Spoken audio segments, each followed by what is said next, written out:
digdigin sa pag-aaral po ng salita po ng Diyos. Again, magandang umaga po sa bawat isa po sa ating mga members na nandito. And I've seen a lot of visitors who are here. Welcome din po sa IBC Manila. We're so blessed. Kasi hanggang sa labas, meron pa po upuan dito sa mga gusto pong pumasok po dito. Alright? So mag-aaral na po tayo ng salita ng Diyos. If you have your Bibles with you, buksan po natin ang ating mga Bibles sa book of 1 Timothy. 1 Timothy chapter 6 verse 17 to 19. Ang ating pong pag-uusapan po ngayon pong umagang ito ay pinamagatan po natin stewarding God's bountiful blessing.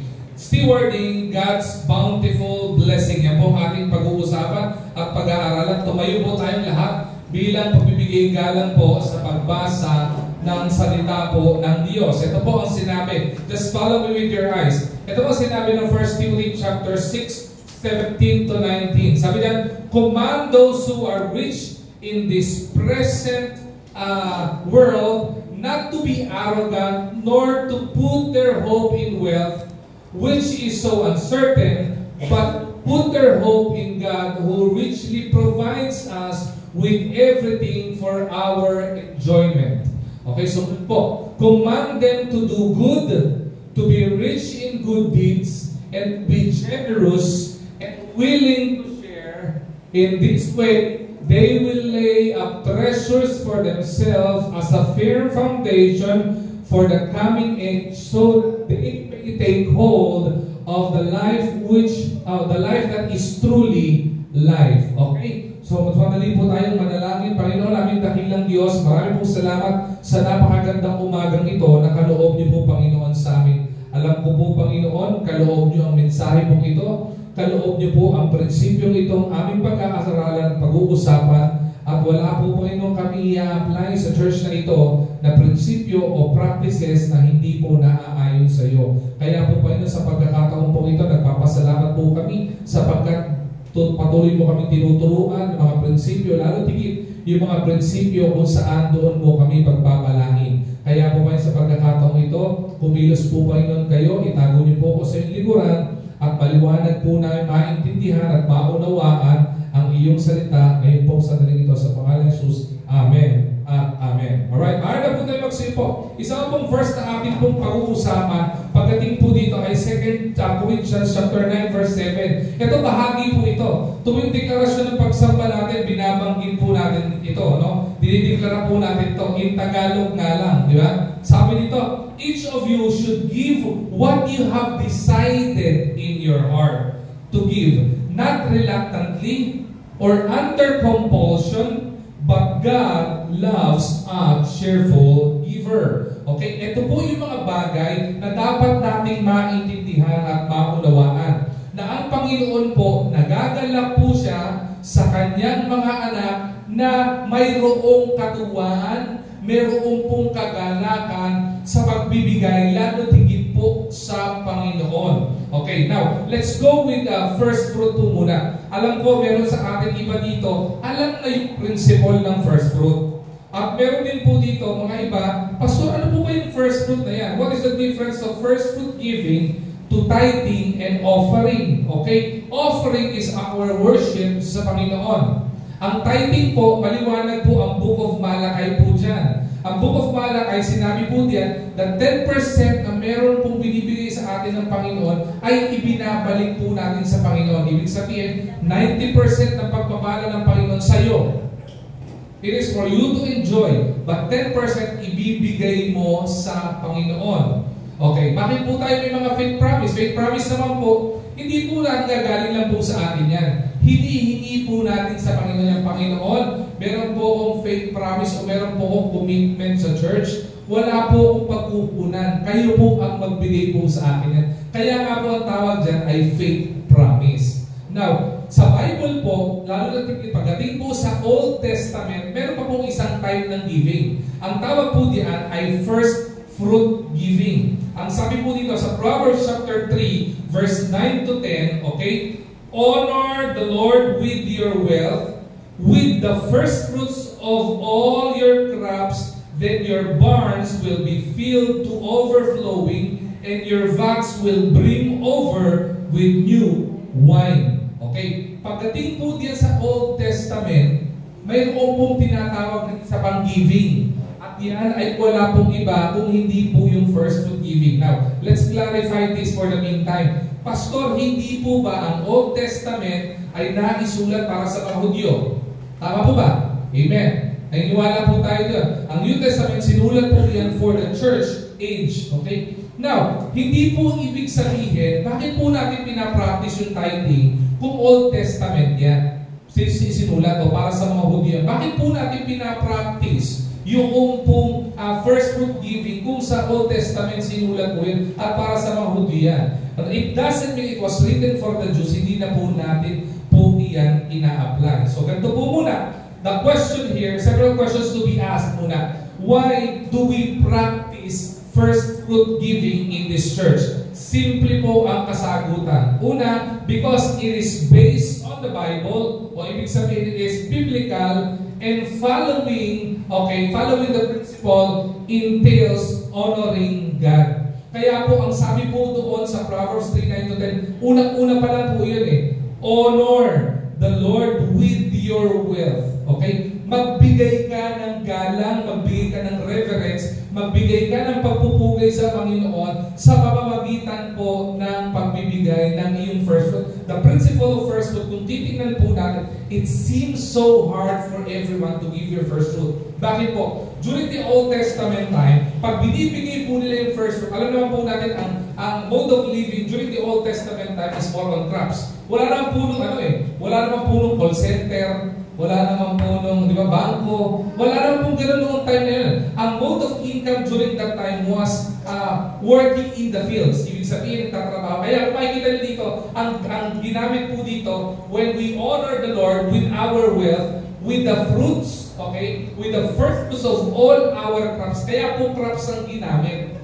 Doon po sila kumikita, doon po sila kumakain. Okay? Ang ginagawa po nila dito, every time na mag-aani sa isang taon, lahat ng aanihin nila, okay, ay unang aanihin nila, okay, ibibigay po nilang lahat yon sa Panginoon.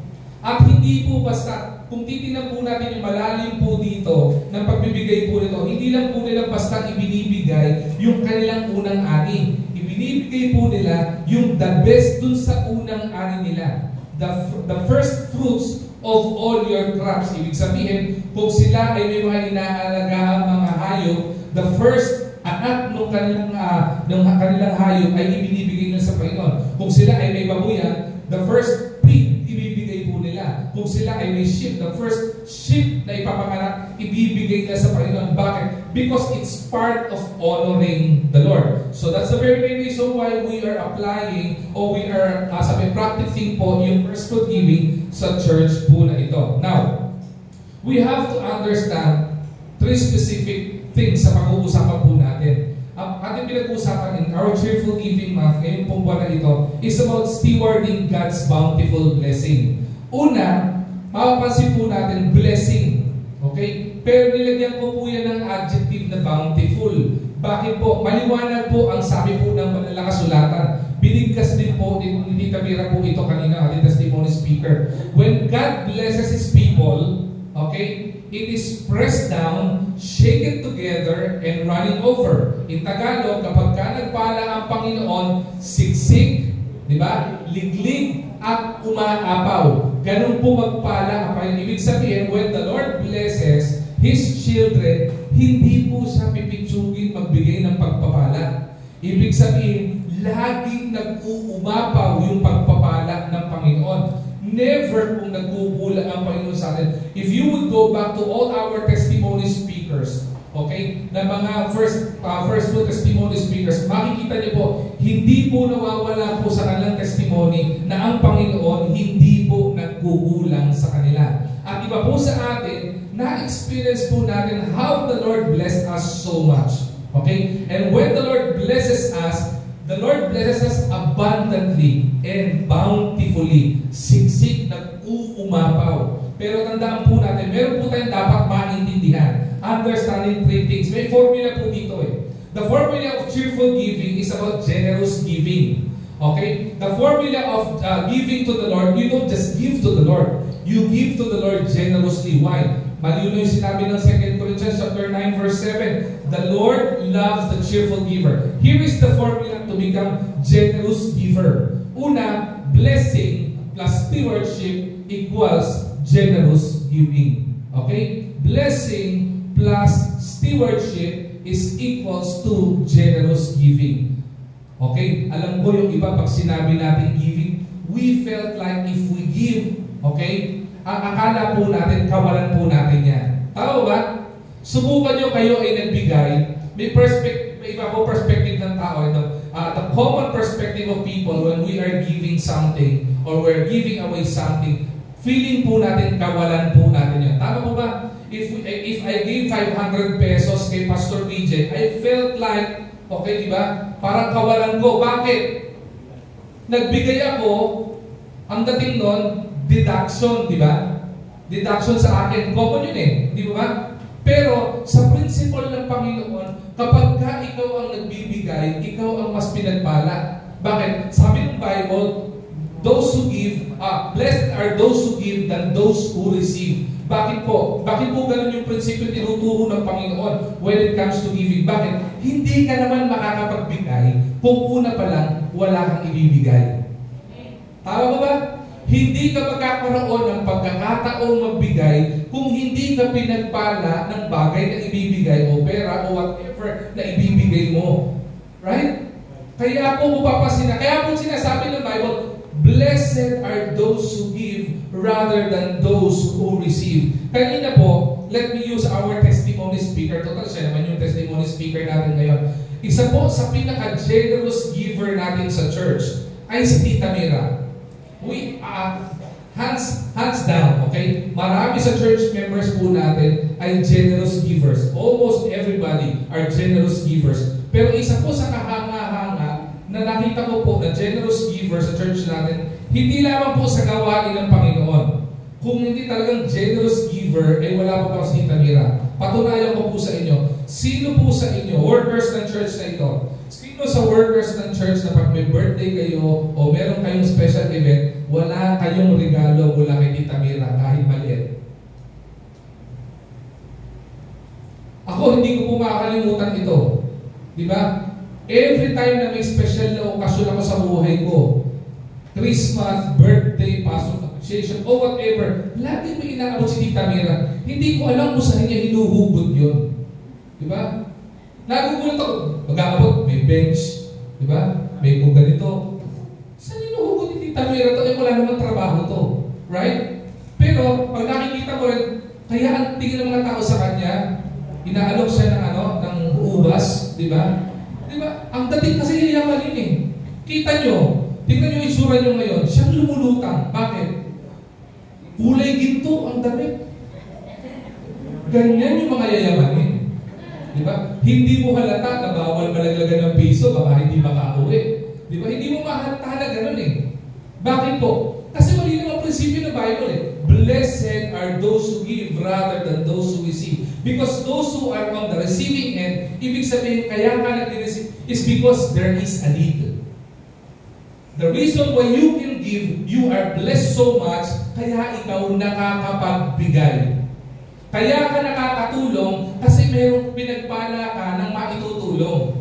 Whether it's money, at sabihin natin oras o whatever it is, we are blessed if we are a giver. Pero titingnan po natin, hihimay-himayin po muna natin itong mga bagay na ito. Intindihin po muna natin yung salitang blessing. Bakit po? Pag masyadong naging common, masyadong naging talamak yung salitang blessing, na pagka may inisip tayo pagdating sa blessing, we think of so many things. Bigyan mo po ng konting example ha. On the top of your mind, pag sinabing blessing, anong unang-una mong naiisip ngayon? Sige. Brother Erwin, anong unang mong naiisip? Blessing. Kain? Ano? Health. Sa kanya, health ang blessing. Sige. Ate Karen, unang mong naiisip na blessing? Family. So, sige. Kuya Ande, anong unang mong naiisip na blessing? Ha? Extra money. May extra money si Kuya Ande. Baka naman. Diba? Alam niyo na lalapitan niyo mamaya, Kuya Ande, baka naman. Okay. Extra money, di ba? Sino ba? Ate Baby. Gusto ko bakit kay Ate Baby? Pera po. Pera. Huwag ka mag-alala. Yung anak niyo may extra money. Alam mo na, it is more blessed to give rather than to receive. So may extra money ka, blessing. Siya rin nagsabi, anak, baka naman. Maramdaman mo ng pasensya. Okay? Sino ba pwede rin? Kuya Nasyo, sige nga, anong blessing sa'yo? Una kang tatami mo naman, ha? Kakambal? Meron bang nangyari na hindi ko alam? It's a boy. Kaya ko may balloon. So nagdadala ka na ng ta. Mamili na lang kayo kung ano sa AIO. Diba? Okay? Pero, iba-ibang blessing eh. Iba na isip bata, gusto na bata. Kahadi, anong naisip yung blessing ka? Ha? Monkey? Ano? Bakit monkey? Ano? Health? Parang daddy lang to. Cassandra, ikaw? Family? Dahil kayo sa mga magulang mo. Din nga, di ba to? Di ba? Si Ate Allen, anong naisip na blessing? Money pa rin. O iba sa atin, marami. Iba-iba. Sabi natin, work, money, family, di ba? Bagong gitara, bagong sapatos, di ba? Bagong damit, o whatever. We think of that as a blessing. Pero ang tunay na kahulugan ng blessing ay ito. Ang ibig sabihin ng blessing is about experiencing God's favor, okay? Divine kindness, mercy, and goodness. Okay? Sundan niyo ako. Ayan. Experiencing God's favor, divine kindness, mercy, and goodness. Lahat ng mga sinabi natin are just manifestation of God's favor, God's kindness to us, God's mercy, and God's goodness to us. Bakit? Ang sabi ng 2 Corinthians chapter 9 verse 8, God can bless you with everything you need. Kaya po mahalaga. Babalik po tayo sa mga verse na binasa natin. When it comes to first word giving, ang unang binanggit po sa Proverbs chapter 3 verse 9 to 10 is ano? Honor the Lord. Sabi doon, honor the Lord with your wealth. Bakit po andun kagad yung pag-honor? Kasi nakaintindihan po ng time na ito na nagsulat ng Book of Proverbs na mahalaga po pag nakuha niya yung pabor ng Panginoon. Di ba? Pagka ikaw nakuha mo yung pabor ng iyong master, ibig sabihin may blessing ka. Bigyan ko po ng halimbawa, si Kuya Dave, ang galing na estudyante niyan. Natutuwa po kami dyan every year sasabihin na magkapadala po sa GC po namin ng grade. O si Pastor BJ, Pastor, ito po ang grades ni Dave. Ay kung grabe, nakakatuwa naman. Keep on, di ba? Pagbutihin mo pag-aaral mo. Tapos sabi niya, Pastor BJ, Pastor, may natuklasan po kami kay Dave. Ano yun? Kaya po pala tumataas din ang grade niya. Hindi lang po dahil marunong siya, magaling siya mag-aral. Kaya po siya tumataas ang grade niya kasi every morning, yung teacher niya, pinagtitimplahan niya ng kape. Sabi ko, may problema tayo sa bata ito. Pero alam niyo, the reason why Dave is doing that, hindi naman para sabihin na, eto kape, baka naman.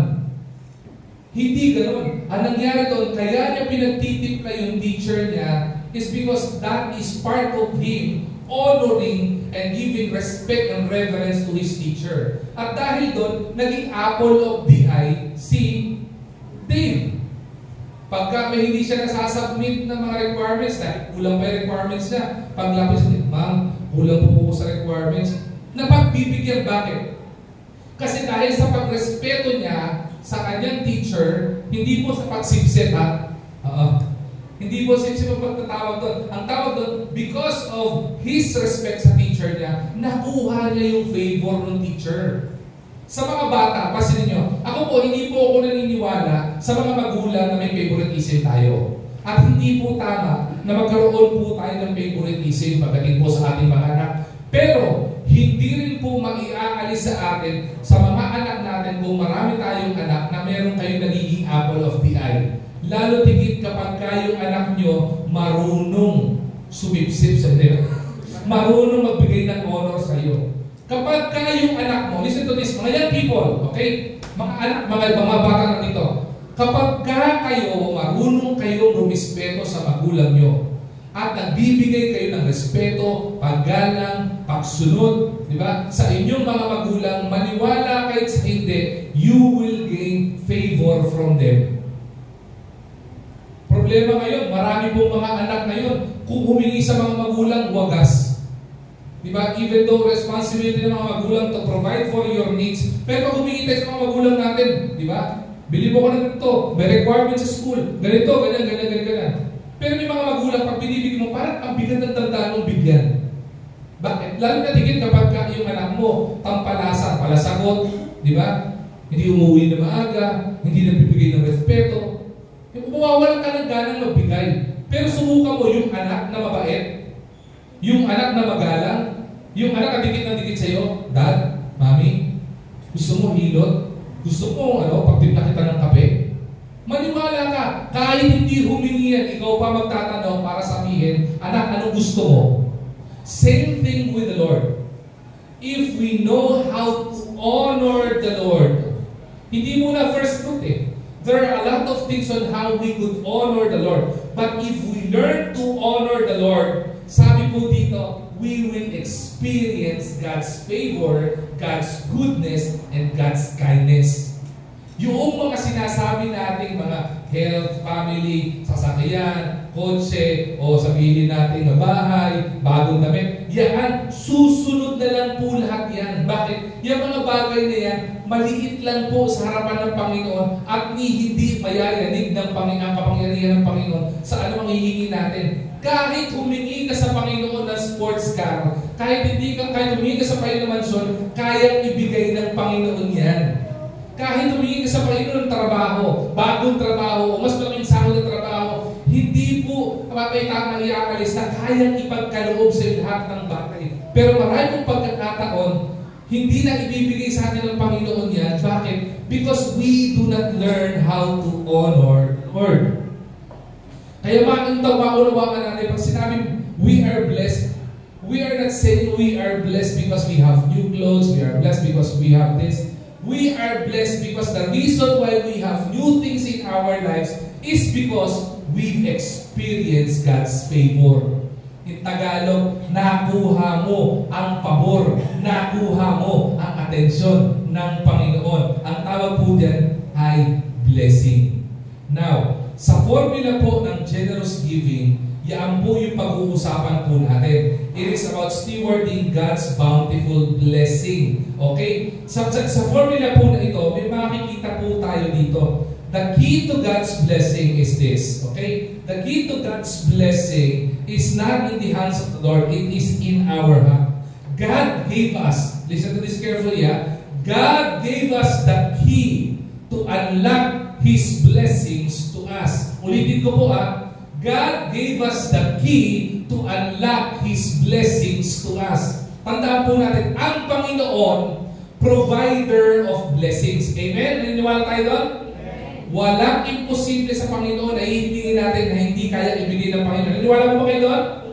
Tama po ba? Ngayon, kung kaya pong ibigay lahat ng Panginoon yon, God becomes, or He is the provider of blessings.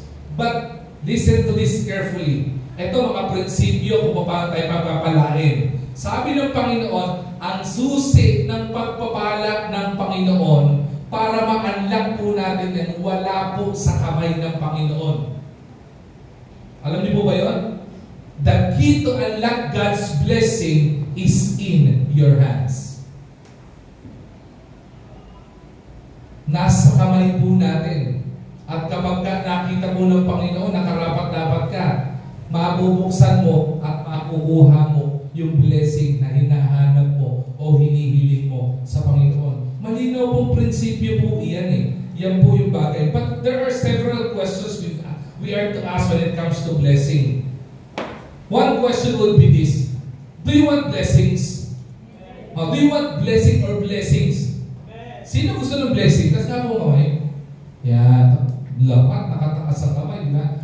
Ang tanong dito, are you blessed? Yung mga pinagpala nga po dito, tingnan nga po natin. Magandang deklarasyon ito na pinagpala eh. Di ba? Yeah, pinagpala. The question is this, how to be blessed? Bakit? Tayo po mga tao, we are born na po ay without satisfaction. If we are blessed, we want more. Tama ba? Tama ba?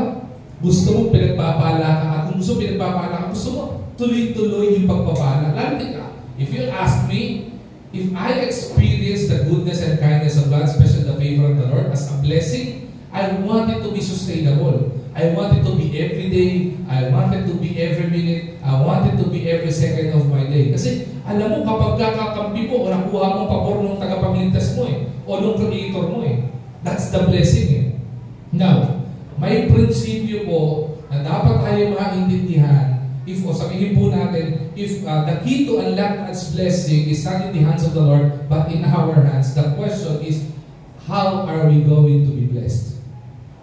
Now, my question is this: are you ready to be blessed? Handa po ba kayo?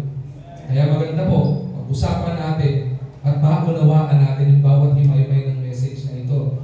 Dahil ako, paulit-ulit kong binabasa ito. Maniwala po kayo, marami po mga churches, ilang beses ko lang inulit po ito, marami pong churches, takot pong ituro ang giving. Okay? Marami pong mga kapulungan, takot ituro ang giving because they thought when they teach the principle of giving, they are asking people to shell out money, mag-donate sa church, or whatever, feeling kawalan, o para humihingi ka. Ako po yung isa sa mga pastor na pagdating po sa larangan ng pagtuturo ng pagbibigay, hindi po ako takot. Kasi naunawaan ko pong personal na kapag ka po tayo natutong magbigay sa Panginoon, itinuturo din po natin kung paano tayo pagpapalain ng Panginoon. Amen? Kaya masarap pong naunawaan po ito. Ito mga bagay na ito. And napag-usapan naman yung blessings. Alam niyo po ba, sa bago lang po dito at hindi pa po ito, review lang po ito. There are 5 levels of blessing na binibigay ang Panginoon. Iba-iba pong level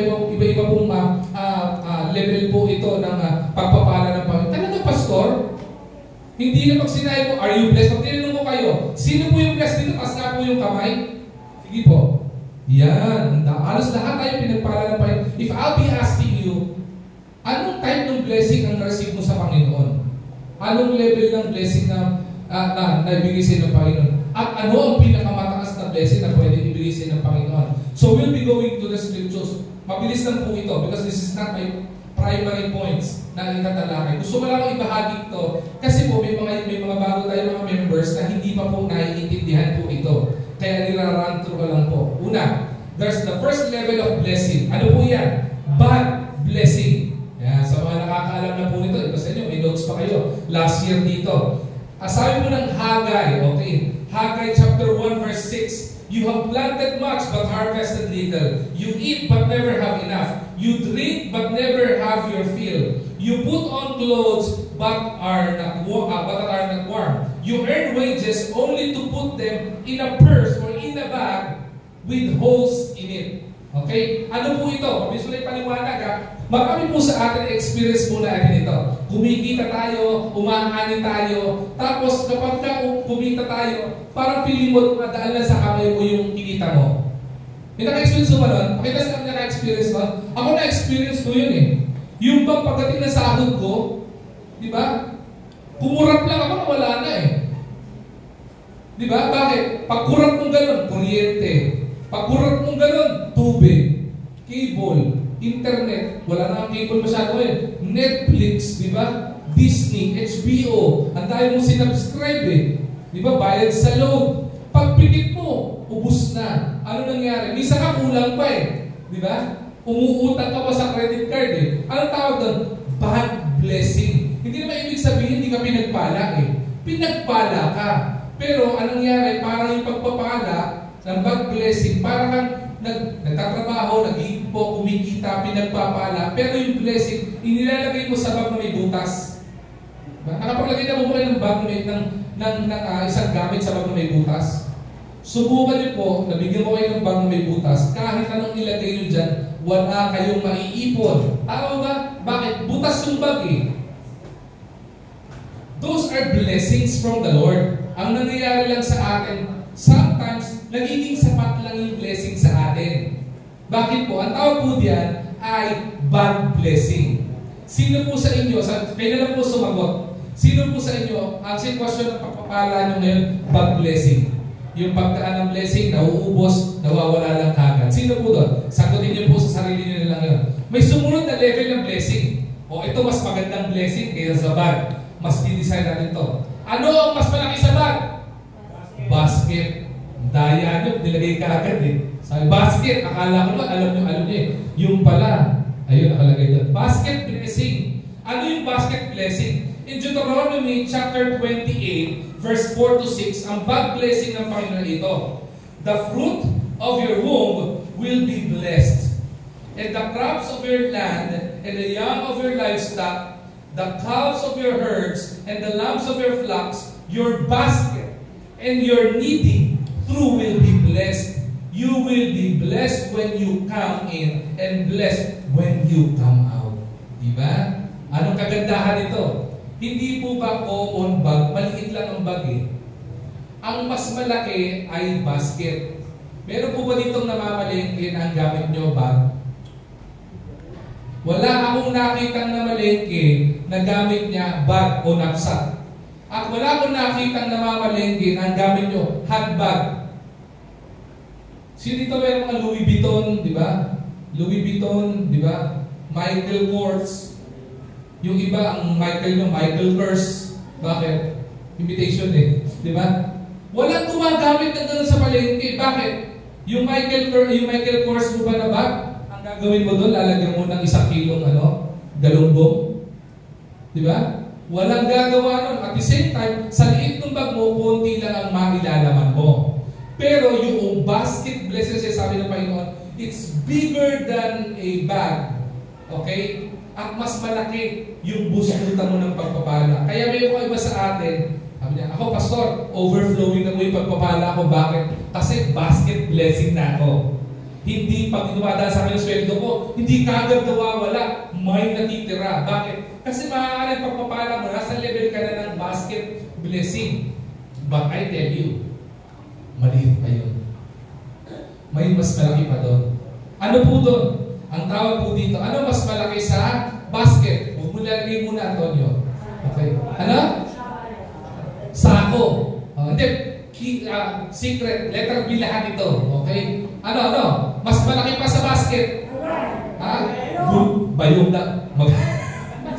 Pwede. Bayong. Baka sumunod yung pera, bayong. Okay. Ano? Basta na rin po yun. Basket pa rin po yun. Ha? Barrel. Barilis. Ano yung barilis? Impukan niya ng wine. Ano sabi po ng 1 Kings chapter 17 verse 14? For this is what the Lord and God of Israel says. The jar of flour will not be used up, and the jug of oil will not run dry until the day of the Lord sends rains on the land. Alam niyo po may story po nito? This is the story of the widow woman. Okay? Na pumunta yung propeta sa kanya at sinabi ng Panginoon, pakainin mo ko, pinakain niya kahit na sa kanya ay wala na siyang maibibigay. Because during the Old Testament time, pagka ang isang babae naging widow, okay, hindi na po yan makakapagtrabaho. Bakit? At hindi naman sila nagtatrabaho. Ang nagtatrabaho during the Old Testament times ay mga lalaki. Hindi po yan katulad ngayon na pati babae nagtatrabaho na. So kapag naging balo po yan, wala na pong magpo-provide sa family. Paano sila kikita? The problem during this time, mayroong taggutom. Kita niyo yung situation? Pero ano nangyari? Kita niyo po ito, principle of giving po ito. The widow woman, when she was asked by the prophet of the Lord, pakainin mo ko. Ano meron siya? Kapiranggot na? Ano? Flour? Kapiranggot na oil para maluto yung flour. Tapos sasabi ng babae po doon, pag niluto ko to, tapos na ang buhay namin. Wala na kaming kakainin. May anak pa ako. If I will be asking these two couple who are here, may anak na bata to no? Pumunta ako sa bahay nila. Yung itsura ko to, diba? Medyo malaki pa dyan ko ngayon. Diba? Punta ako sa kanila. Tapos sabihin ko sa kanila, Dave, sabi ni Lord, pakainin mo ako. Tapos, ang meron sila sa kanilang pagkainan ay isang isang sardinas at saka isang dakot na kanin, tapos hindi pa sila kumakain, ang sabihin nyo, Pastor, ang tigas naman ng mukha mo. Hindi ka na naawa, yan laki ng tiyan mo yan, aagaw mo pa yung batang to. Diba? Kay John Dave lang, kulang pa eh. Ang masakit nun, wala na silang maluluto. Ganun yung nangyari sa babae eh. And to make the situation work, hindi lang weak yung babae, mayroong tagutom dun sa area. Ito yung barrel blessing. Sabi ng Panginoon, after niluto, no? Ng babae, sabi ng prophet sa kanya, pangako ng Panginoon sa kanya in 1 Kings 17 verse 4, yung jug of oil mo, it will never run dry. Yung flour mo, hindi mauubos. Barilis ng pagpapala eh. Alam nyo kung anong tindi ng pagpapala na ito? Because of the widow woman's generous giving and honoring the Lord with what she has and what she only have during that time. Naunawaan niyang ibigay, ipagkatiwala sa Panginoon. So the Lord blessed him. So, yung palang sinabi niya na tipong, your jug of oil will never run dry. Di ba? Until na matapos yung famine. Hindi ba blessing na yun? Sabi ng Bible, paano mo magpala ang Panginoon? Sabi ko kanina, sabi ng Bible, siksik, liglig at nag-uumapaw. Alam niyo kung ano nangyari dito? Ito yung barrel blessing. Hindi lang siya basta naubusan ng pagkain. During the time of famine, nakapagbahagi sa mga kapitbahay niya ng flour and oil. Nakapagpakain pa siya ng iba. Barrel blessing, di ba? Kaya may mga iba sa atin, nagugulat kayo, grabe no, may surplus pa ako na pwede ko itulong. Kaya yung testimony speaker natin kanina, wala namang trabaho. Pero magugulat ka, di ba? Meron siyang naiaabot na ibang mga bagay sa ibang tao na wala naman. Iisipin mo, saan niya kinukuha yun? And if you'll ask first, sasagutin niya kayo. The common answer will be sa kamay ng Panginoon. Blessing ni Lord. Hindi ba? Kaya may mga iba sa atin gano'n eh. Nakakapag-share ka ng iba, nakakatulong ka sa iba kasi pinagpala ka ng Panginoon at yung tulong sa iyo hindi lang parang nasa basket o hindi lang parang sa buslot na bag na nabubuslot lang at nauubos agad. Nagkakaroon ka ng tira at naibabahagi mo. That's the third level of blessing na ibinigay ng Panginoon. Barrel blessing. Question, sino sa inyo ang meron ng barrel blessing o nasa barrel blessing na kayo? Amen? Amen? Yan. Si Talapita ba sa tatay may barrel blessing to eh. Diba? Kung galing mga anak ba? Pero, hindi pa tapos ang level ng blessing ng Panginoon. Bakit po? Meron pang tinatawag na bosom blessing. Ano yung bosom blessing? Luke chapter 6 verse 38. Okay, sabi po dito, give and it shall be given unto you. Good measure. Ito yung kanina sinasabi natin. Good measure. Press down, shake it together, and running over. Shall men give unto your bosom, for with the same measure that ye meet withal shall be measured to you again. Alam niyo yung bosom? Sabi po ng iba, okay, pag tingnan yung meaning ng bosom, it would be, sabi ng iba, it's breast. Okay, bosom. Okay, breast. Pero pag tingnan mo yung pagkakasulat po dito, the common meaning of bosom, pakikita nyo, mga lalaki, like ako, nakalong sleeve po ako. Ang normal na packet nakalagay sa may bandang side ng breast. Ang tawag dito is bosom. But when the Bible, o when sabihin po natin, ito nga, Luke chapter 6:38 was written, the description of bosom here is lap. Pastor, lap lang? Mas malaki yung lap mas malaki yung barrel kaysa sa lap. Tama? Bakit? Kung wala ka bang lap, babakarga mo yung barrel? Tama? Ibangga po natin ito sa, sabihin natin sa Malachi, chapter 3, verse 10. Okay? Sa sabihin natin sa verse na sinusunod pagdating sa tithing. Ano mo sabi ng book of Malachi? Diba? Sabi ng Malachi, if we give to the Lord, ano sabi doon? And the Lord will open the windows of heaven and pour out His blessings to us. Ibibigay ng Panginoon sa atin. Ilalatag ng Panginoon sa atin yung blessing ng Panginoon. Listen to this carefully, ha. Sabi doon, the Lord will open the windows. Windows pa lang, nalulunod ka na sa blessing. Paano kung pintuan ang buksan ng Panginoon? Paano po kung gate ang buksan ng Panginoon? Di nag-uumapaw, nalulunod ka sa pagpapala ng Panginoon. Same, the love blessing o the both blessing ng Panginoon. At kung makikita mo sa lahat ng pagpapala ng Panginoon, ano sabi natin kanina? The key to God's blessing is what? It is always in our hands. To unlock the blessing of the Lord, na kaninong susi? Nasa Panginoon po ba? Hindi po. The Lord is the giver of blessing. The unlocker of blessing is us. It is given to us. Bakit? Sa lahat, from basket, from bag, to barrel blessing, hanggang dito po sa bosom blessing, makikita mo lagi ang susi nasa iyo. Ano sabi dito? Give. Give, and it shall be given unto you. Diba? Nagbigay ka, ibabalik sa iyo ng Panginoon.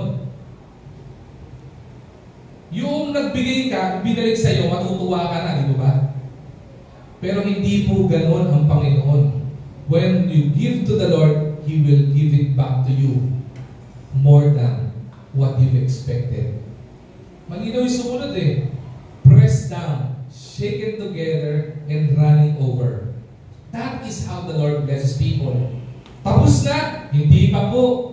Wait lang, there's more.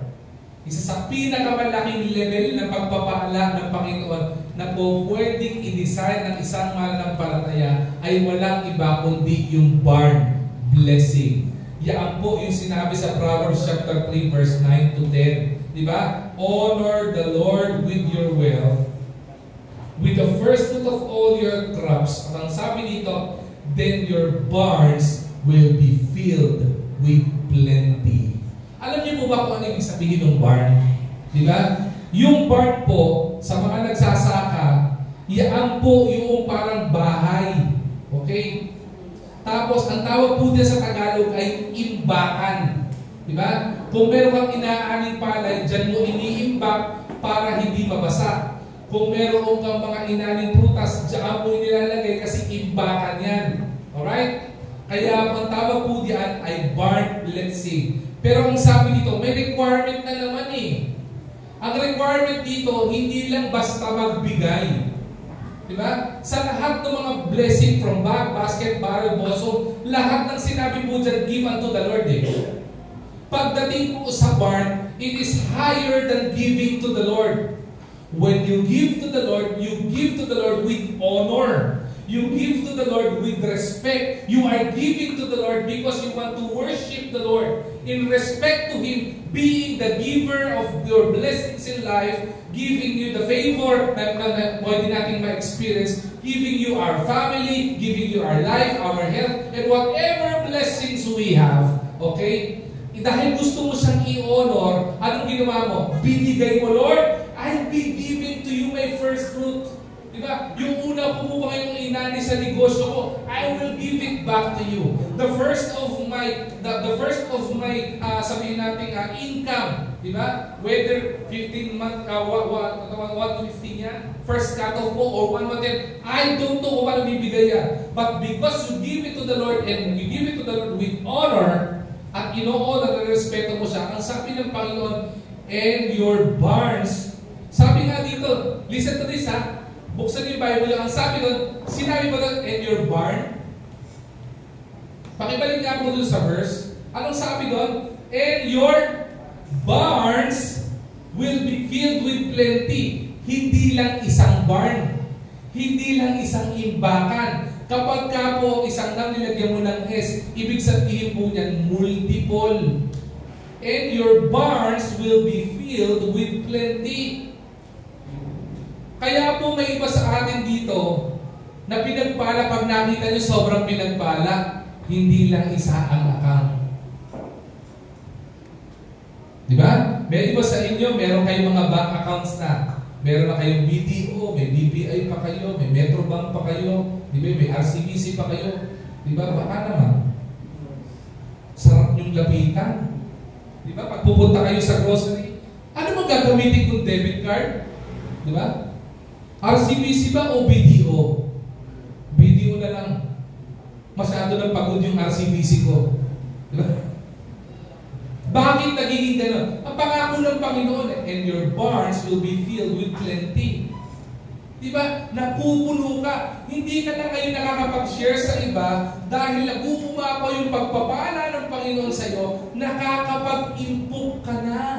Nakakapag-ipon ka na.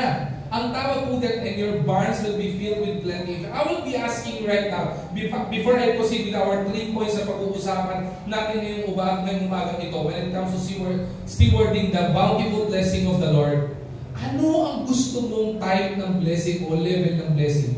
Would you want a bag blessing? Yung pagka dumating sa iyo pagpapala, parang bukas yung bag mo, dadaan sa iyo, sahod mo, ubus na. You want that? I don't want that. Di ba? Ayoko rin ng basket lang. Bakit? May barrel pa eh. Doon ako sa barrel. Ayoko ng barrel. Kasi may mas malaki mo pala sa barrel eh. Bosom blessing. Ayoko ng bosom lang. May barns pa pala eh. May barn blessing pa pala eh. If I will be asking right now, ano ang gusto yung type of or level of blessing na meron kayo? And hindi ko na po kayo tatanungin because I know your answers. Tumingin kayo sa akin. Hindi ako manghuhula. Pero nababasa kong isip nyo. Gusto nyo ng barn blessing. Talaga? Galing mo magbasa, pastor ah. Hindi po. Kasi yung din gusto ko eh. Wala na. Tanungin ko kayo, anong gusto nyo? Diba? Mitsubishi na sedan na kotse? O gusto nyo ng Montero Sport na SUV? Anong gusto nyo? Montero? Hindi, Mitsubishi lang pastor na sedan. Bakit? Wala akong pagusulin para gusulin na ngayon. Diba? Pero kung gusto mo, laging malaki, di ba? Kung bibigyan ka ng pagkakataon ng Panginoon, bigyan ka ng isang Toyota Vios o bigyan ka ng isang Jaguar. Yung tumatakbo, yung nangangagat. Jaguar na sports car, ano piliin mo? Siyempre kung gusto nyo, mas malaki. Wala naman. We will not be hypocrite enough to deny na gusto natin mas maganda. If I will be giving you a house, kunyari bigay ko sa iyo, sige, bigyan kita ng bahay kasi laki nito. Gusto mo yon? Pero may option ka. Kung bibigyan kita, ibibigay ko sa iyo yung buong hotel na ito, ano pipiliin mo? Yung bahay lang na ganito maliit o yung hotel? Sabi ng iba, yung hotel syempre. Gusto natin lahat malaking blessing. But the problem here is this. The problem, we want the highest level of blessing. But the main requirement on how to receive that level of blessing, hindi natin ma-unlock. Kaya minsan tayo, bakit po? Let's evaluate ourselves. Kaya minsan may mga pagkakataon tayo. Bakit parang dumadaan lang yung blessing? Nandun ka lang kasi sa pagbibigay mo sa Panginoon. Nandun ka lang sa level na nandun lang binibigay mo sa Panginoon. Pastor, mahirap. Ang daming gastusin. Di ba? Kakatapos na ng Christmas. Ubus na yung 13th month ko. Di ba? Naku, daming gastusin. May field trip yung bata, may ganito. Naku, may babayaran tuition. Tumaas ang kuryente, tumaas ang tubig. Di ba? Yung katabi mo na lang na maliit, hindi pa tumataas eh. Right? Tumaas ang bilihin sa grocery, sa palengke. Lahat tumataas eh. Ano nangyari sa'yo? Because you limit your giving to the Lord. Hanggang ka lang nami-maintain ka lang sa bag blessing. Ngayon, nag-i-increase ka ng giving sa Panginoon. Ano nangyari sa'yo? Nalilimitahan lang ikaw eh. Bakit? There is always a requirement from the blessing of the Lord. Bakit? Naniwala ako, lahat ng blessing na po pwede tihilingin, prepare na ng Panginoon. I firmly believe that. Kasi binigyan tayo ng susi ng pagpapala ng Panginoon eh. We are just to unlock it eh. Diba? Isipin nyo na, yung mga dinidesire mo sa puso mo na pwedeng ibigay sa ng Panginoon. Whether magandang trabaho yan, maayos sa pamilya yan, magandang kasuotan yan, negosyo man yan, o sabihin natin mansyon man yan, di ba? O kotse man yan, o whatever you ask from the Lord. or even reconciliation sa family, whatever you ask from the Lord, naandun sa Panginoon yun eh. Kaya ibigay ng Panginoon yun eh. Because the Lord's promise is with God, nothing is impossible. The problem, the impossibility of unlocking the blessing of the Lord is not in the hands of God. It is in our hands. Sabi ng Panginoon, give and it shall be given unto you. Breath, shake it together and run it over. Diba?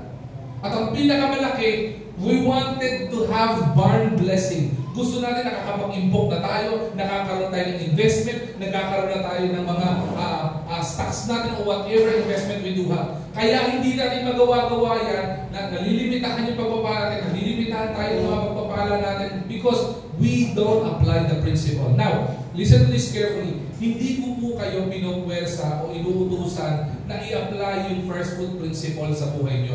I'm not asking that from you. What I'm trying to say is that I'm encouraging you to pray and to test the Lord. Bakit? If I would be using my own personal testimony, hindi ko po in-apply po ito because I'm asking for a blessing from the Lord. Because prior, alam ko naman na hindi nagkukulang ang Panginoon eh. Tama yung sabi ni Tita Mira eh.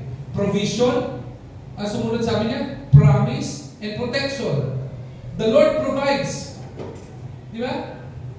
At yung pangako ng Panginoon na hindi ka niya gugutumin at hindi ka niya mababayaan, tapat ang Panginoon dun eh.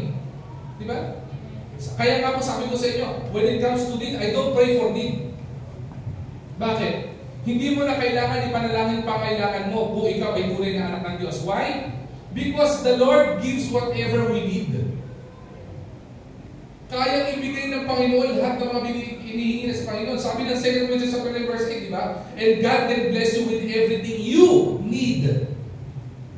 Di ba? Ibinibigay na ng Panginoon yun. It is His divine responsibility to provide for the needs of His children. So kung ikaw tunay na anak ka ng Diyos, meron kang personal na relasyon sa Panginoon, nagkaroon ka ng pagkakataon na tinanggap mo ang Panginoon bilang sarili mong tagapagligtas, at nananampalataya ka sa Panginoon, I firmly believe you do not have to pray for your need because it is God's divine, sabihin natin, responsibility to provide for your need.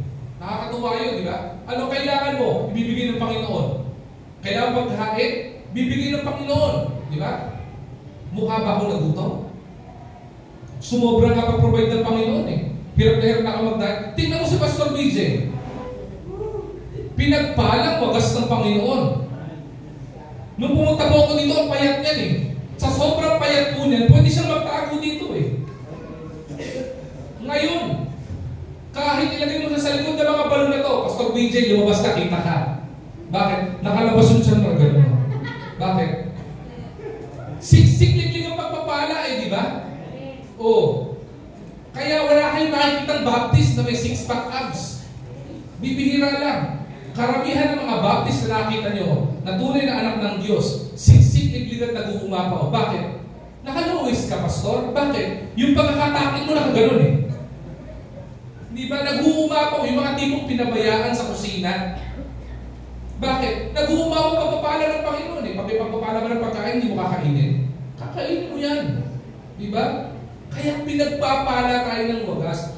But it is not about the need. It is about the blesser. It is not about the blessing. It is always about the blesser. And if we want to be blessed by the Lord, to unlock His blessings, you are to apply His principle. So sa Bible, it is more blessed to give than to receive. The blessing of receiving blessing is by giving out your blessing. Patunayan ko po sa inyo. Okay? Kung meron po akong isang pitcher ng tubig dito, okay? Kunyari lang, may hawak akong pitcher ng tubig. Humingi ako ng tubig sa inyo para lagyan ito. Ano muna yung gagawin? Lalagyan niyo ba kagad? Hindi. Ang titingnan niyo muna ay, may laman ba? Bakit? Kasi kung may laman, bakit ka humihingi? Tama? Pero kapag yung laman nito, humingi ka, pengin tubig. Dagdagan yung pitcher ko. Kalahati na lang. Anong idadagdag dyan? Kalahati. Tama? Pag yan, wala na yan. Ubus na. Okay? Humingi ka, lagyan ng tubig. Anong idadagdag dyan? Isang buong pitcher. Tama po ba? Is that the principle of the Lord? No, that's not the principle of the Lord. The principle of the Lord is this. Okay? Kapareho ng mga ina-apply ng Hudyo. Kapag pumunta po kayo isang bahay ng Hudyo, okay? If you are welcome in the house of the Jew, pumunta ka doon, bibigyan ka ng tubig. Okay? Pagka ikaw, doon makikita kung gano'n ka welcome. Pag yung baso ng tubig, nilagyan ka lahate, pagka inom mo, umalis ka na. Hindi ka welcome. Pagka pinuno yung baso mo ng tubig o ng inumin, whatever inumin nilalagay mo, ibig sabihin, pumasok ka, gusto niya makipagkwentuhan sa'yo.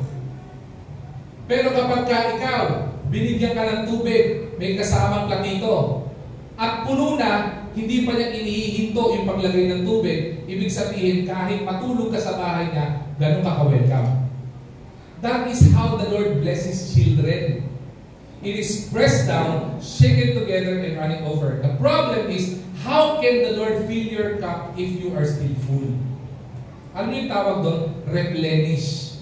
Kaya lahat ng prinsipyo ng Panginoon, when it comes to Him giving out blessing to us, sabi niya, give and it shall be given unto you. Ibigay mo sa Panginoon. Magbalik ka, tumulong ka sa ibang tao. Bakit? Kasi i-replenish ng Panginoon yan. Gusto mo ng luma? Gusto mo ng bagong damit? Mag-declutter ka ng closet mo. Tama? May mga barong ako dyan. May gustong barong dyan. Dineclutter ko na eh. Gusto ko kasi ng bagong damit. Kaya nag-declutter ako. Bakit? Para i-replenish. Para lalagyan ng bagong damit. Eh yung sampayan mo sa hangiran mo, puno na. Eh kayo maluwag na uli. Lord, maluwag na uli. Pwede mo nang lagyan. Tama? Ganon din po tayo eh. Sometimes we ask for barn blessing, but your barns is already full. Iba nga sa atin, nasa barn blessing na kayo, bumabalik pa kayo sa poso eh. May pinakamalala, nasa barn blessing na kayo, bumalik pa kayo sa bag blessing. Alam niyo yung mga tao na nalugi sa negosyo, pinagpala na ng Panginoon ng wagas, but fail to give back to the Lord what is due to the Lord. Ano nangyari? Nalugi pa. What happened? Bumalik ka sa luma eh.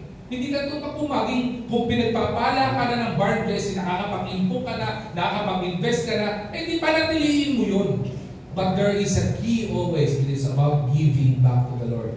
Pastor, it's hard for me to give to the Lord because we understood and we have this principle that when we give, we lose. Diba? Pero nga ng wallet ka, please.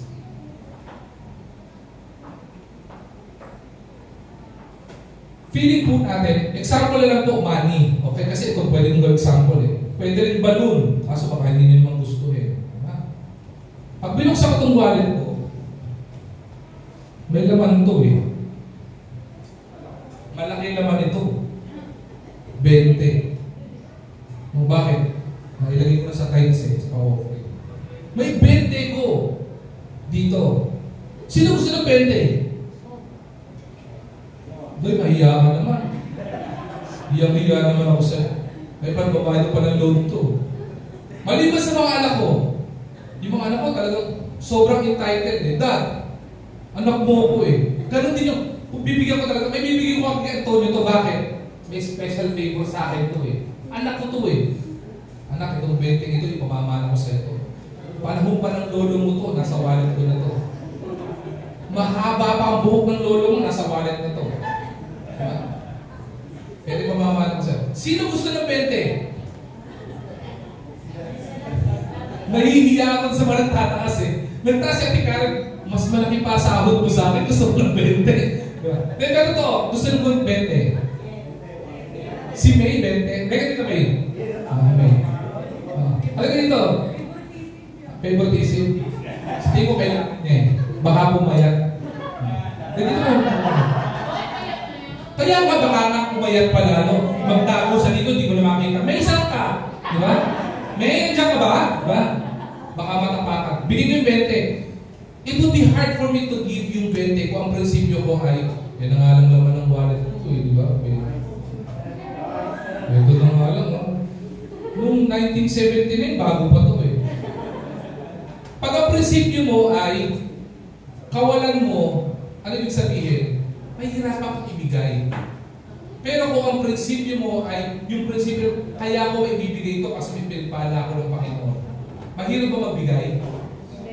Hindi. O, bigay ko siya 20. 1,000. Alam mo, naniniwala ako sa prinsipyo ng Panginoon, pero hindi uto-uto ang Panginoon. Okay? At tinuturo din ng Panginoon na anak, huwag nung abusado. May 20 ka na, gusto ko, kasi dagdagan natin.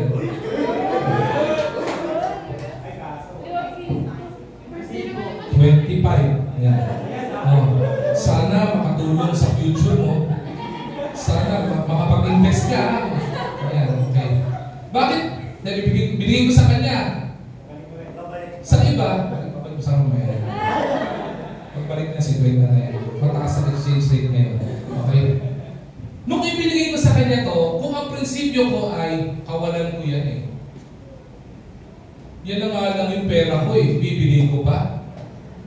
Pero kung sinabi sa'yo pa yung anak, ibigay mo sa kanya kasi kailangan niya yan. Kita mo naman, no? Masyadong judgmental ka naman. Basta hindi naman siya mukhang buto. Malapit na. Di ba? Kumpara pa sa kanila yan. Pag ang prinsipyo pagbigay ko sa kanya nito, kawalan ko yun. Hindi ako may hirapan na pagbigay yun. Pero ang prinsipyo ko ay pag binigay ko sa kanya yun, may babalik sa kanya pa yung siksik-ligat na bumumapaw. Hindi ako mahirapan bigay yun. Kaya dahil doon, sa'yo na yung benching ko. Thank you, ha? Okay? Same thing with the Lord. Sometimes, when we give to the Lord, it is hard for us to give something to the Lord because we felt like kawalan natin. Diba? Whether that's 25 pesos, 1 penny, 1,000, 20,000, 50,000, even 1 million, 2 million, whatever amount it is. Kapag ka tingin mo kawalan, it would be hard for you, especially in your heart, for you to give it. Ask somebody, kahit na hindi nila alam yung principle ng first fruit, na natututo mga pagbigay, lahat ng mga taong generous, pagtingin mo pinagpapala.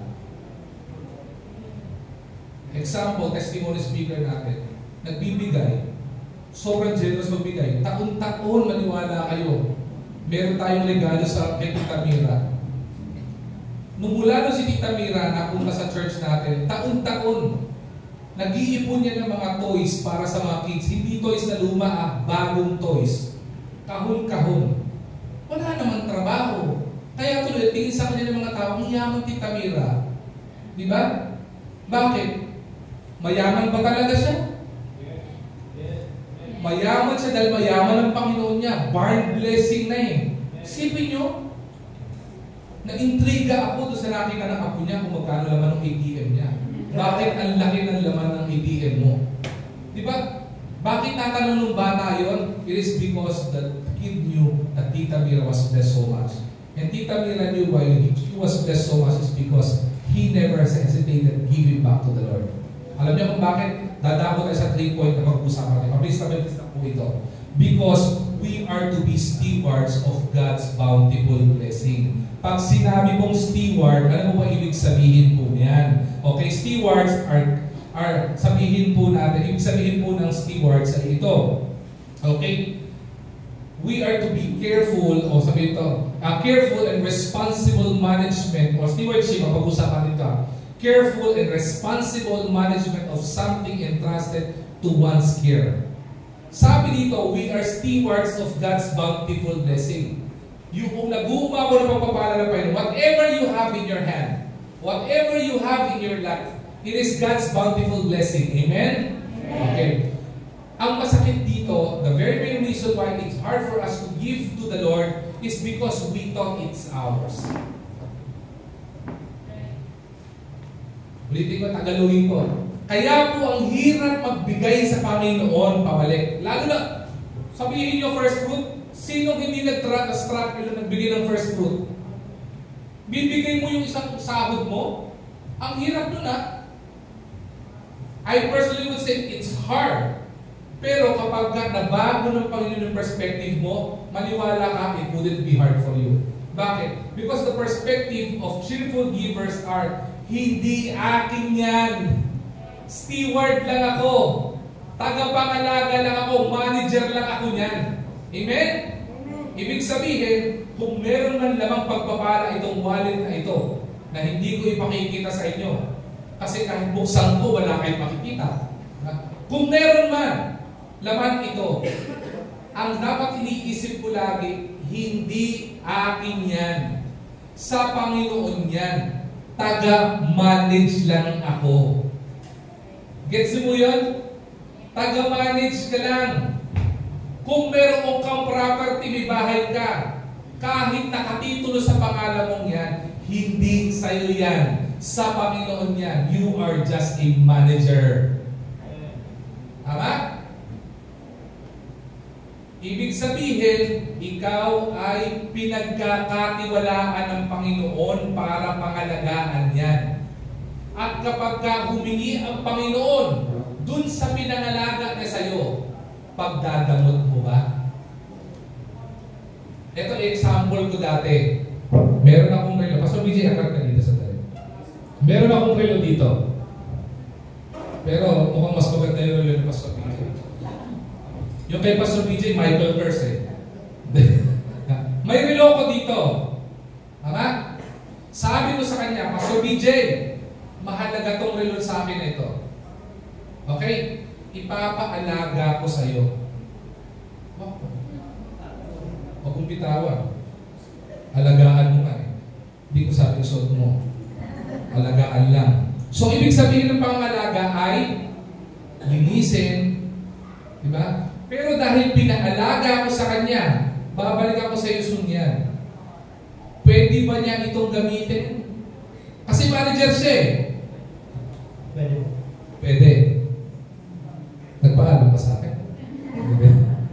Dahil sabihin niya, Pastor, pwede bang gamitin yung ano? Di ba nagpapaalam ka sa Panginoon, di ba? Pwede ba ang Panginoon gamitin yung pinagkatiwala mo sa akin? Sagot ng Panginoon sa iyo, dahil hindi na madamot ang Panginoon, pwede gamitin niya.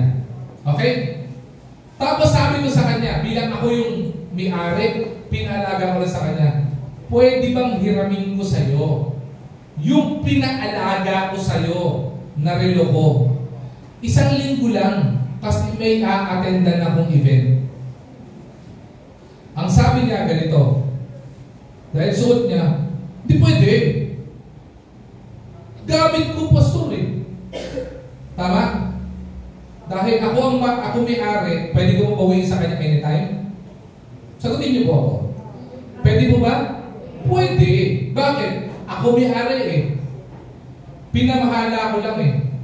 Eh yung may-ari, na pinagkatiwalaan ko lang sa kanya, pinagkatiwala ko lang sa kanya yung bagay na yun, pinagbarbutan mo. Sa tingin mo na mararamdaman ko, grabe naman yun, akin yun eh. Diba? Ang pwede kong gawin, akin na nga yan. Ba't tayong bitawan? Naipit, inipit ko talaga, ikaw talaga, naipit. Kinuha ko, binawi ko. Bakit? Madamot eh. Pinaalaga ko lang, hinihiram ko lang yung akin na pinaalaga ko sa kanya. Ayaw akong pahiramin. O, damot, di ba? O, sabi, baguhin natin yung perspective. Pinahiram ko sa kanya. Sabi niya, so, inaalagaan ko yung relo mo, minamanage ko ba yan? Linis o tingon, kinta, Pastor. Huwag mong gasisan, huwag mong hinahan. Babad breath mo. Joke. Tapos sabi ko sa kanya, Pastor BJ, pwede ba hiramin ko? Kasi may church service yung Sunday, gagamitin ko. Sagot niya sa akin ay, sige po Pastor, pero sandali lang po lilinisin ko muna. May sipon na. Makapagsuot ko may lagkit eh. Ba't ka lagkit? Nilinis. Pastor, ito na po. Meron. Ano mararamdaman ko? Susuotin ko yan. Kasi baka mag-interesan niyo. Pero ano mararamdaman ko? Grabe. Ang galing ng pagkakaalaga Di walang gasgas, di walang ano. Aba, napalitan ko yung baterya. Grabe. Good. Very good. Tama? Ano mga sa akin? Pwede ko pa siyang pagkatiwalaan ng mas malaking bagay. Bakit? Sa maliit na bagay na napagkatiwalaan niya. At sa maliit na bagay, hindi niya ipagdamot doon sa master niya. Sabi ko sa kanya, ganito, may kulay blue na kotse dyan, na Ford Ranger, papaalaga ko na muna sa iyo. Hindi siya marunong maneho, akin na, baka ibang gamo lang. Ano gagawin ko? Hindi ako magdadalawang isip para paalagaan ang mas malaking bagay. Bakit? Because he became a good steward. Tama? At hindi siya madamot na steward. Tama? Same thing, mabuka na doon. Huwag ka nang lilingon kasi hindi ko na nagpapayarap sa iyo yung word. Same thing. Stewardship is about careful management of what is entrusted to us. Whatever blessings we have right now, it was just entrusted to us by the Lord. It is not yours. It's the Lord's. So when you give to the Lord, hindi mo pwede sabihan ng Panginoon, Panginoon, hindi ko bibigay yung first fruit ko. Bakit? Sino ba nagbigay sa'yo ng trabaho? Di ba si Lord? Sino nagbigay ng sahod? Yung kumpanya. Pag lugi yung kumpanya, makasahuran ka ba? Kay Lord pa rin babagsak lahat. Every blessing comes from the Lord. Kaya marami pa sa atin, hindi pinagkakatiwalaan ng Panginoon mas malaking bagay. Alam niyo bakit? Because we are not good stewards. Kaya mahalaga po yung stewardship. Tatlong bagay po ang una pag-uusapan natin when it comes to stewardship. Una, recognize the source of blessing. Ano po ibig sabihin po nito? In 1 Timothy chapter 6 verse 17, it is about giving reverence for the provider. Panginoon ang nagpo-provide. Sabi ng Proverbs chapter 3 verse 9 to 10, honor the Lord with your first fruit. Pastor, ibibigay ko yung pong sahod ko, hirap. Hindi mahirap yan kapag alam mong hindi sa iyan. Pastor, talaga, sige, i-apply ko yung first fruit, kaya kailangan ibalik ni Lord yan. Kahit hindi mo na isipin pa, ibabalik sa'yo ng Panginoon yan, ang Panginoon natin is faithful and just. Ba? At ang Panginoon natin kailanman hindi ka magkukulang. Look at the testimony speakers na meron tayo. Grabe ang pagpapala. Iba ako paano baguhin ng Panginoon buhay. Pati status ko ng buhay. Marami mga sa atin dati, noong kayo, noong mga una-unang mga taon pupunta kayo sa naglalakad lang. Ngayon, hindi na kayo naglalakad. Nakabisikleta na kayo. Level up ka na Diba? Dati pupunta ka dito, nagtatricycle kayo. Ngayon, may sarili ka ng motor. Diba? Bakit? Kasi nagkaroon ka ng pagbibigay ng honor sa Panginoon, and the Lord understood and recognized that you recognize the blesser and you give reverence to the blesser. Anong ginawa ng Panginoon? And the Lord added to you and the Lord bless you. Respect God. Bakit? God is the ultimate source of blessing. Let us always respect and give reverence to the blesser. Because the problem with us, we always look at the blessing. Gano'ng kalaki yung pagpapala, gano'ng kaganda yung pagpapala, but we fail to understand the blesser. If we want sustainable blessing, you don't focus on the blessing. You focus on the blesser. Bakit? Etong relong pinakita ko kanina, binigay lang sa akin ito. Natutuwa ko, I appreciate the giver of this. Pero kung gusto ko magkaroon nito, ano gagawin ko? Mag-i-invest ako doon sa nagbigay sa akin. Bakit? Siya ang provider ng blessing, tama? Sino nagbigay sa akin ng buhay? Panginoon. Kayo ako dapat magbigay ng buhay ko sa Panginoon din. Right? Kaya ka pinagpapapala ng Panginoon ng kalakasan, ng buhay, di ba, ng pamilya. Kasi may Panginoon nagpapala sa iyo. Give to the Lord what is due to His. By giving reverence. That is stewardship. Nire-recognize mo muna na ang lahat ng pagpapala mo ay galing sa Panginoon. Kaya kung may bibigay ka man sa Panginoon, ibibigay mo man yung unang kita mo ng taon o yung first offering mo sa Panginoon, hindi ka magdadalawang isip. Bakit? Because you are just honoring. You are just giving back kasi hindi naman sa iyan, sa Panginoon yan. Isipin mo, ibinigay mo na sa Panginoon, yung hindi sa iyo, pinaalaga lang sa iyo, babalikan ka pa ng Panginoon, mas malaki pang pagpapala. Saan ka nakakita ng gano'n? Bakit? Ibig sabihin, because you become good steward, katiwa-tiwala ka at pwede ka mapagkatiwalaan ng mas malaking bagay. Kaya kung maraming mga mananampalataya, hindi pinagkakatiwalaan ng mga malaking bagay ng Panginoon, nasubukan tayo ng Panginoon sa malaking bagay o maliit na bagay, hindi tayo naging tapat. Anong ginawa ng Panginoon? Binawi sa'yo. Gusto niyo ba yun? We don't want that. Diba? Mas gusto pinagpapala ka. Ngayon, motor ka. Gusto mo yung motor mo next year, may sidecar na. Diba? Gusto mo 3 gulong. Next year, gusto mo 4 na gulong. Hindi ba kaya ibigay ng Panginoon yung problema? Sa 2 gulong nga, hindi ka faithful sa Panginoon. Bibigyan ka pa ng 3 o 4 na gulong. Right? Sa pamilya nga, hindi ka tapat sa Panginoon eh. Di ba? Hindi yung pinagtatapat sa Panginoon. Pagpapalain ka na maayos sa pamilya ng Panginoon. Hindi. It would never happen. The key to God's blessing is not in His hand, it is always in our hands. Di ba?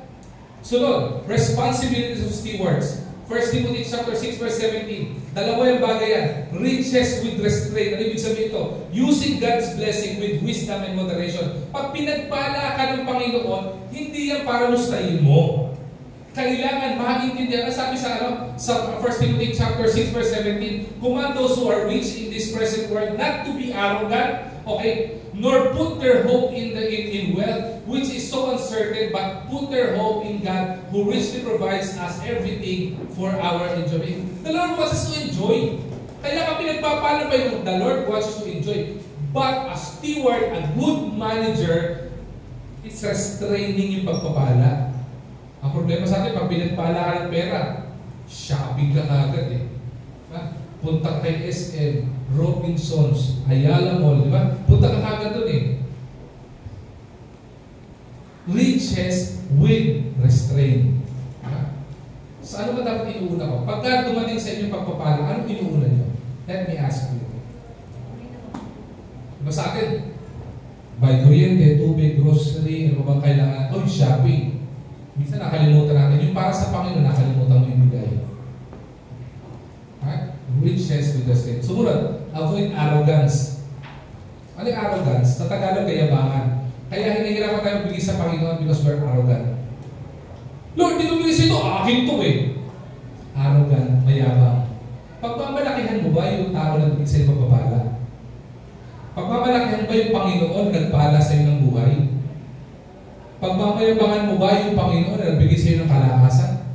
Pagmamayabangan ba yung Panginoon na nagbigay sa iyo ng trabaho? Pagmamayabangan mo ba yung Panginoon na nagbigay sa iyo ng posisyon? You don't do that. Diba? Responsibility of a steward is riches with restraint and avoid arrogance. Pangatlo, panghuli, righteous use of resources. Okay? Ano ibig sabihin yan? Invest in good, sabihin natin, deals. Bakit? Ang sabi po ng 1 Timothy chapter 6 verse 18, command them to do good, to be rich in good deeds, and to be generous and willing to share. Right? Yun ang sabi dito eh. Meron po tayong binaan Panginoon. Sabi pa yun, anak, matuto ka mag-invest. Anong investment yan? Good deeds yan eh. Pansinin nyo, may mga ibang tao patulungin. Yung mga tao magbigay, maniwala ka, pag tingnan mo buhay nito mga to, bakit parang hindi nagkukulang sa kanila? The Lord always gives back. Have you ever tried na kayo, nasubukan niyo na po ba ito? Na meron kayong tinulungan, out of the abundance of your heart, katuwaan ng puso, may nakita may lumapit sa iyo, tulungan ka. Anong nangyari? Sabi sa iyo, sabi mo, sir, pwede ba humingi tulong kahit konti lang? I go, sure. I would remember this, pero nagtatrabaho pa ako sa Ortigas ito. May lumapit sa akin. Postura naman, ayos ang forma. Lapit siya, pero namumutla. Sabi niya, sir, ano po eh, nahihiya po ako lumapit sa inyo, pero lalapit na rin po ako. Bakit po? Ano po ba nangyari sa inyo? Nadukutan po ako eh. Naku po, mag-iingat po kayo. Malawal po talaga. Di ba? Nadukutan po ako, uuwi po ako ng bahay, wala po akong pamasahe. Sabi ko, taga saan ka ba? Taga dito po ako, sa Quezon City, ganyan. Magkano ba masahe mo? Eh, ganito po. Sabi ko, di ka pa ako sa bulsa ko. Sabi ko, meron ako dito, parang 50 pesos. Kasalitira ko na lang pambayad sa parking kasi uuwi na ako from my work. Sabi ko, sige, bigyan natin 50 pesos. Binigay 50 pesos out of the abundance of my heart. Sabi ko, bigyan ko tulong mo lang. Diba? Not even asking something in return from the Lord because I do good. The following Sunday, nagulat ako. I was in church that Sunday. I preached after the church service. Nagulat ako. After ko mag-preach, after the service, may lumapit sa aking member. Manila na to. It's Manila na already. May gumamay sa aking member natin, Pastor, the Lord just spoke to my heart, ibigay ko sa iyo ito. Binigyan ako ng 1,000 pesos out of the blue. Dapat pala 100 na binigay ko, siguro 2,000 yung bumalik. Di ba? Pero yun ang sabi dito eh. Inutusan tayo ng Panginoon to invest in good deeds. Magkaroon tayo ng mabuting investment. Bakit? Kapag kumuha ka ng at naging generous ka and willing to share, ano sabi sa Panginoon? Nagiging good steward ka ng pagpapala ng Panginoon. And when you are a good steward, the Lord bless you so much. And the Lord will bless you so much. Diba? Yun yung sinabi, ang huli po dito, generosity in giving. Let us highlight the importance of giving and sharing to the Lord the blessings through charitable actions and giving. Kaya po tayo as a church, hindi po natin tinatanggal yung pagtulong sa kapitbahay. Hindi po natin tinatanggal yung pagtulong sa community. Kaya tutuwa ako, may mga SK tayo nandito eh. Welcome sa church, mga SK. Oo. Alam niyo kung bakit sila nandito? Hindi ko rin alam eh. Pero alam ko, we'll be having partnership with the community regarding young people. Tama ba mga young people? Nakakatuwa itong mga batang to eh. Alam niyo bakit? Because they also have the generous heart to feed the people. Yung mga nagugutom na bata, katulad ni May. Di Pastor PJ. Meron silang ano. Pastor, di ba sila gutom? Mga dapat sila nga magpakain eh. Di ba? Meron silang ganon. And they want to partner with the church kasi gusto namin hindi na sila nagpapakain, nagtutubo din. Tama ba? That's what we'll be having, no? Yung pag-uusapan namin in a while. And because of that, ano nangyari dito? The righteous use of our resources, investment, balik yun eh. I do read a book, famous book, shared to me by one of the finance officer of a big pharmaceutical company in the Philippines. Sabi niya, Pastor, basahin mo to. The book is entitled Rich Dad, Poor Dad. Ang principle of Rich Dad, Poor Dad ay ganito. You help people, okay? Sa kanya nga, nagpapaano pa siya eh. Nagbibigay siya ng scholarship program, whatever. Bakit ginagawa niya? Because it actually molds the community. It molds the government. Sabi ng ating famous na bayani, Jose Rizal, ang pag-asa ng bayan ay nasa kabataan. Tama ba? Pero pag tingnan mo kabataan ngayon, malulumo ka para sasabihin mo mali at ang sinabi ni Jose Rizal. Pero alam mo kung ang problema doon? The problem there is not the young people. The problem there is the Christians. If we learn to invest in their lives, they will become the future of our country.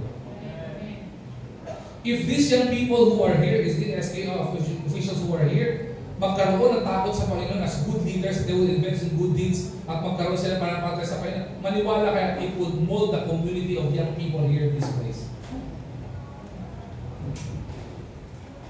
Kaya ako na-excite sa mga batang to eh. Di ba? Kasi principle yun eh. At ang pinag-uusapan dito, mayroon kami initial talks dito with Pastor PJ, sabi niya, Pastor, sa kanila nga pong mismong packet mong gagaling, pang-feed eh. Talaga? Wala pa kayong pondo ng gobyerno? Wala? Wala pa po, di pa naman. Wala pa? Magkamagalang tawagan natin si Mayor. Mayor, baka naman. Diba? Labas yun yung mga alabas ng batang to. At their own pocket, they would invest para sa mga bata. Ano ba mahihita nila doon? Wala naman eh. Tama ba? Picture lang. Picture tayo, mga bata, kahit kayo. Yun lang. Wala naman yun eh. Wala sila. Pero because of their heart in feeding the people, in molding the next generation, they want to do that. As a church, we need to do that. We always ask for God's blessing, and when the Lord blesses us, we don't want to share. That's not nice. Invest in good deeds, in generosity and giving. When we give to the Lord, give to the Lord. Now, the principle of first fruit. Balik tayo, in conclusion, tapos na po ako. Tandaan po natin itong principle na ito. Next Sunday will be our first fruit giving. Sa mga matatanda na sa IBC Manila, matagal na sa IBC Manila, you know the principle already, and I hope you prepared already. But to the new members of IBC Manila, bago maatin dito, hindi ko po kayo sinasabihan na i-apply yung principle. I am just here as a messenger of the Lord to share with you on how you will be blessed. It is for you to test the Lord. Because giving is not the issue of your pocket. Giving to the Lord is always the issue of the heart. Tandaan niyo po yan. Don't be a person na tipong you always ask for blessing, pero you don't want to turn the key to God's blessing.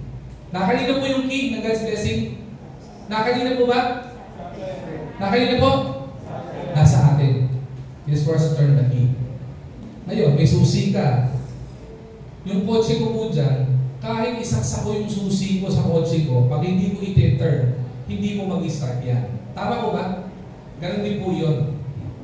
Sa mga bago pa lamang po dito, mahirap, nakakatakot, hindi po niya dapat ikatakot. Kasi tapat ang Panginoon sa pangako niya. All you need to do is just to turn the key and experience that blessing. Who knows? Baka next year, ikaw lang ang testimony speaker. Grabe ang Panginoon, Pastor. Di ba? Grabe ang Panginoon. Dati ito lang ako, ngayon ganito na po ako. Susunod na lang yan eh. Material blessings, you will just follow. Ang pinakamagandang blessing is when you experience the favor, goodness, and kindness of the Lord. Bakit? Recognizing that God owns all blessings enables us to generously give to God as responsible stewards rather than possessive owners. Problema yan eh. Ano ba ngayon? Yung pagpapalang binigay sa iyo ng Panginoon, are you a cheerful giver or are you a possessive owner? And I tell you, if you become a possessive owner, kung haharap sa atin ng Panginoon, malamang sabihin sa atin ng Panginoon, how dare you become a possessive owner? Because in the first place, you don't own that. The Lord owns that. You're just stewards of my blessing. Hindi po tayo magduda, magbigay sa Panginoon. And when you give to the Lord, kung bibigay, o bigay ng tithes, bigay ng offering, yung masama loob mo, if you'll be giving to the Lord, masama loob mo, huwag mong gagawin mo. Because the Lord loves a cheerful giver. Ang kabaliktaran ng the Lord loves a cheerful giver, the Lord hates ungrateful givers. So when you give to the Lord, Lord, binibigay ko po ito, or next Sunday, you'll be giving your first fruit. You'll be participating sa first fruit. Lord, I'll be participating in the first fruit. Hindi po dahil may hinihiling ako. I'll be participating in first fruit because I want to give back honor to you. Because this is yours. Hindi ka nagkulang at kailanman hindi ka magkukulang. Tumayo po tayo lahat. Let's pray. Panginoon, dakilang Diyos, maraming pong salamat for the principle of first fruit. Thank you, Lord God, for the abundance of your blessing. Thank you, Lord God, for your bountiful blessings to each and every one of us. Lahat po ito, Panginoon, galing po sa iyo. And when we give back to you, especially next Sunday, we'll be giving our first fruit, Lord God. Give us the courage. Give us the faith, Panginoon, to participate. Not because we are asking something in return. We will be giving to you our first fruit because from the first place, this is yours. And at the same time, Panginoon, as we participate in first fruit, we just want and we simply want to honor and give glory unto your name. At kung meron man po, Panginoon, sa daling ito, na bisita kami na naririto, we're also asking for your favor, your goodness and kindness, especially Panginoon, yung kaligtasan. Lord, talk to their hearts na matutunan nila, Panginoon, manampalataya sa iyo. Matutunan nila, Panginoon, ang gabing ka bilang sarili sa kanilang buhay na bilang Diyos. And Lord, baguhin mo, Panginoon, ang kanilang buhay as you change ours, Panginoon. Ganti po, Panginoon, sa puso po namin, Panginoon, transform our hearts, Panginoon, to ungrateful givers, to cheerful givers. Transform our hearts, Panginoon, to possessive owners, Panginoon, to become cheerful givers, Panginoon. Again, we give you back all the praise and all the glory. Same prayer. Amen. Are you blessed?